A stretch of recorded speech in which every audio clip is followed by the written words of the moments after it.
साथियों को मेरा बहुत बहुत नमस्कार। स्वागत है आप सबका ज्योति क्लासेस में। जैसा कि आप लोग का एग्ज़ाम बहुत नज़दीक आ गया है तो हम जो चैप्टर को और थोड़ा फास्ट कर देंगे जिससे सारे सिलेबस आपके कवर हो जाए। तो आज हम आप लोग के सामने चैप्टर 11 का पार्ट 2 लेकर आए हुए हैं। पार्ट 1 में हमने कुछ फार्मूलाज और कुछ क्वेश्चन करा रखे हैं। तो आइए हम स्टार्ट करते हैं पार्ट 2।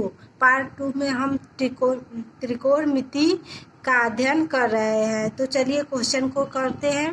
पहला क्वेश्चन है, किसी समकोण त्रिभुज ABC में यदि tan A = 4/3 तो sin square A plus cos square A का मान ज्ञात कीजिए। तो सॉल्यूशन में देखिए क्या करते हैं।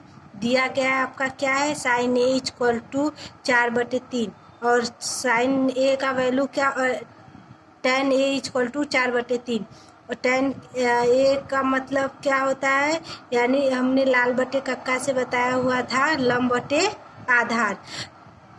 अब इससे आप चित्र बना लीजिए। एक आपका समकोण त्रिभुज है, समकोण मतलब बीच में आपका 90 डिग्री का रहेगा, तो समकोण त्रिभुज हो गया। फिर अब सब tan A = लंब बटे आधार। लंब आपका 4 दे दिया है, आधार आपका 3 है। जब लंब और आधार दे दिया है तो पाइथागोरस प्रमेय से आपका कर्ण हो जाएगा। कर्ण स्क्वायर = लंब का स्क्वायर प्लस आधार का स्क्वायर। लंब आपका 4 का स्क्वायर प्लस 3 का स्क्वायर, 16 प्लस 9 = 25 कर्ण का स्क्वायर। तो कर्ण = 5 आपका यहाँ से कर्ण आ गया, तो अब यहाँ कर्ण रख दीजिए। अब इससे आपको किसकी वैल्यू ज्ञात करनी है, sin square A plus cos square A। sin A = लंब बटे कर्ण। लंब आपका यहाँ पे 4 है, कर्ण आपका 5 है, तो 4/5 हो गया। cos A = आधार बटे कर्ण 3/5। अब sin square A plus cos square A = 4/5 का होल स्क्वायर प्लस 3/5 का होल स्क्वायर। 16/25 प्लस 9/25, लघुत्तम 25 ले लीजिए। 16 प्लस 9 25/25 कट गया आपका। sin square A plus cos square A = 1 हो गया। ये आपका प्रूफ हो गया। ये एक फार्मूला है, हमेशा आप यूज करेंगे sin square theta plus cos square theta = 1 से। आई होप आप लोग को क्वेश्चन समझ में आया होगा। चलिए नेक्स्ट क्वेश्चन देखते हैं। नेक्स्ट में हम ये जो साइन कास टैन का टेबल होता है वो लेकर आए हुए हैं। अब देखिए टेबल में क्या होता है, साइन 0 की वैल्यू 30 अंश की वैल्यू, 45 अंश की वैल्यू, 60 अंश की वैल्यू और 90 अंश की वैल्यू। तो अब देखिए साइन कास टैन काट से कोसेट में क्या होता है। अब साइन 0 की वैल्यू में आपका साइन 0 का मान होता है 0। आप साइन का याद कर लीजिए, कास इसका जस्ट उल्टा होगा। ठीक, साइन का जैसे हम याद कर लिए तो कास इसका जस्ट उल्टा हो जाएगा। आप इस कास का साइन में भाग दे दीजिए तो आपका टैन का वैल्यू आ जाएगा। टैन का जस्ट उल्टा आपका काट हो जाएगा। ठीक, और कास को ही केवल उलट दीजिए तो आपका सेक का हो जाएगा, सेक का जस्ट उल्टा कोसेट का हो जाएगा। तो आप इस सब टेबल को आप अच्छे से याद कर लीजिएगा, आप बनाना भी जान जाइएगा। अब जैसे साइन थीटा का, जैसे साइन 0 का वैल्यू 0, 30 की 1/2, 1/2 में 2, कड़ी में 3/2 1, तो इसका जस्ट कास का उल्टा हो गया 1 हो गया। मैंने कड़ी में 3/2, 1/2 में 2, 1/2 0। अब इसी तरह टैन की वैल्यू हो गई, अब इसी तरह काट की वैल्यू हो गई, सेक की वैल्यू और ये कोसेट की वैल्यू। आप इसको अच्छे से टेबल को याद कर लीजिएगा। आइए कुछ सम था इम्पॉर्टेंट फार्मूला देख लेते हैं। आपका पहला फार्मूला आपका इसमें है cos theta into sec theta = 1।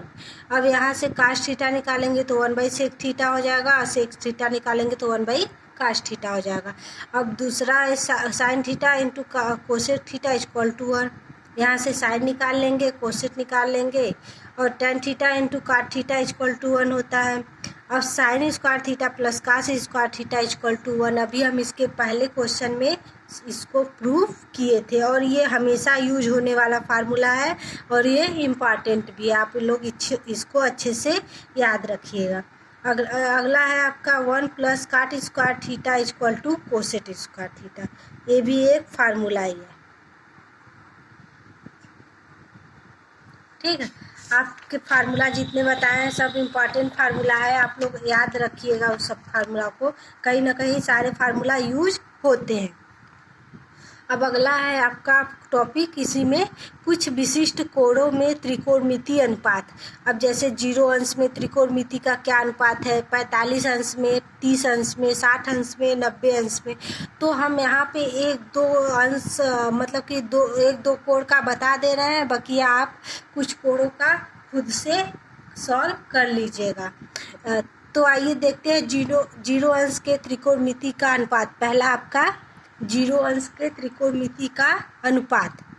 अब जैसे मान लीजिए हमने ए बी एक लाइन ले लिया, ठीक, ए बी ले लिया, ए और बी यहाँ पे डाल, ए और एक्स ले लिया, तो हम इसको ए यहाँ पे डाल दिए, एक्स यहाँ पे डाल दिए, और यहाँ बीच में एक ऐसे खींच दिया, एंगल बना दिया थीटा का।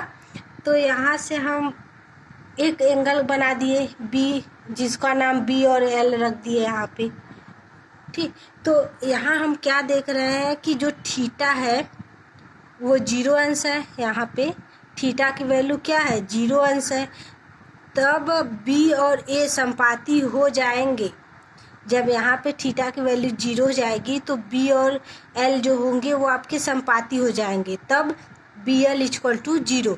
जब आपके थीटा की वैल्यू 0 हो जाएगी तो बी और एल संपाती हो जाएंगे और बी एल की वैल्यू भी 0 हो जाएगी। तो यहाँ साइन 0 की वैल्यू क्या हो जाएगी, एल लंब बटे आधार। अब कोण से देखिए, लंब बटे आधार, लंब आपका क्या है, ये आपका बी एल ही तो लंब है, और आधार क्या है, ए और L equal to 0। Cos theta 0 value, cos theta की वैल्यू क्या, काश 0 है, काश 0 की वैल्यू 1 होती है, टेन 0 की वैल्यू 0 हो गई, काट 0 की वैल्यू, काट का वही 1/10 थीटा, यानी इनफाइनाइट हो गया। इसी तरह सारे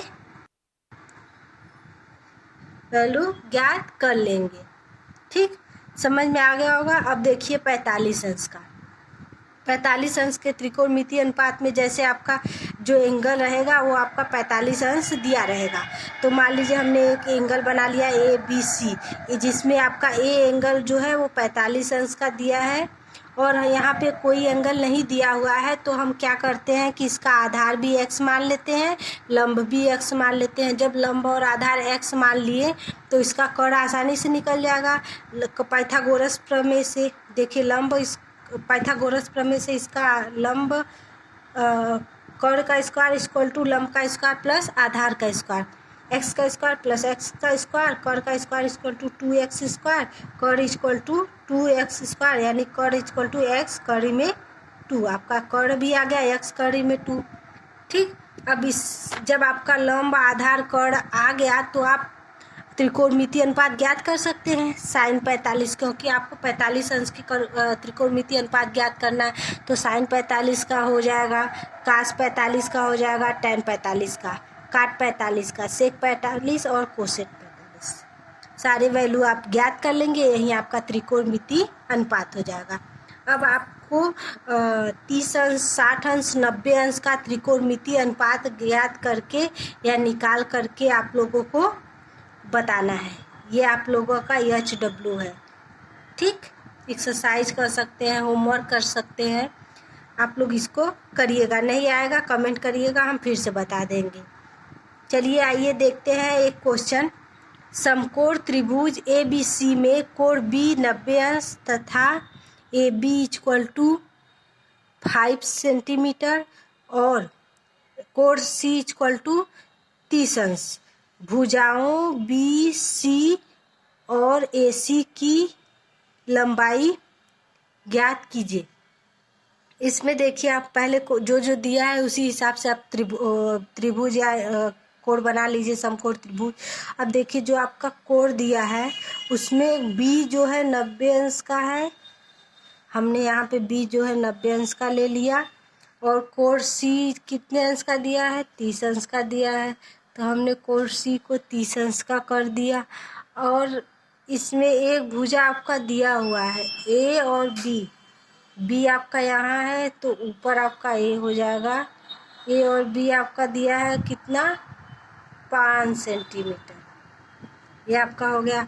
अब इसमें आप पाइथागोरस प्रमेय लगा दीजिए। ठीक, पाइथागोरस प्रमेय लगा दीजिए। अब देखिए इसमें केवल लंब दिया है, आधार भी नहीं दिया है, कर्ण भी नहीं दिया है, तो हम पहले कर्ण निकाल लेते हैं।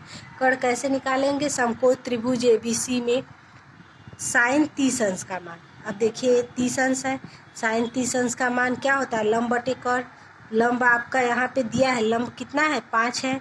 कर्ण आपको नहीं मालूम है, आप AC या फिर X रख सकते हैं, तो AC हमने रख लिया, A और C। अब यहाँ से आपका साइन 30 का वैल्यू आप लोग अभी टेबल में देखे हैं, 1/2, 1/2 बटे बराबर 5/AC। तो AC बराबर यहाँ से कितना हो जाएगा, 10, यानी कि कर्ण आपका AC कितना आ गया, 10 सेंटीमीटर। अब जब 10 सेंटीमीटर ये हो गया, ये हो गया, तो tan थीटा की वैल्यू ज्ञात कर लीजिए। आपको BC, आपको क्या ज्ञात करना है, AC निकल गया, यहाँ से एक मान निकल गया, और BC अब ज्ञात करना है। अब देखिए BC में tan 30 अंश का जब हम आधार किस में आता है, tan थीटा लेंगे तभी आधार आएगा, और कर्ण किस में आता है, साइन थीटा में। तो कर्ण आधार tan theta equal to AB/BC, लंब बटे आधार, तो 5/BC। अब यहाँ से आपका BC की वैल्यू ज्ञात कर गई। यही आपका पूछा है कि BC और AC की लंबाइयाँ ज्ञात कीजिए। ठीक, यहाँ से एक क्वेश्चन सॉल्व हो गया। ये दोनों आपके आंसर हो गए। क्वेश्चन में जो पूछेगा आप वही ज्ञात करेंगे। आई होप आप लोग को समझ में आया होगा। ठीक, आप लोग क्वेश्चन को सॉल्व करिएगा अपने बुक से, और भी सारे क्वेश्चन आप लोग लगाइएगा, जो नहीं आएगा वो आप लोग पूछिएगा, हम बताएंगे। अब आप लोग तेज़ी से अपनी पढ़ाई स्टार्ट कर दीजिए, एग्ज़ाम बहुत नज़दीक है। हम भी हर रोज़ अब एक वीडियो डालेंगे, जिससे आप लोग आधा घंटा ही देखिएगा, कुछ न कुछ ज़रूर से समझ में आएगा। लास्ट में हम 2-3 क्लासेस लेंगे, जिसमें बहुत सारे इम्पॉर्टेंट क्वेश्चन को इंक्लूड करेंगे। ठीक है, तो आई होप आप लोग को समझ में आया होगा। Thank you for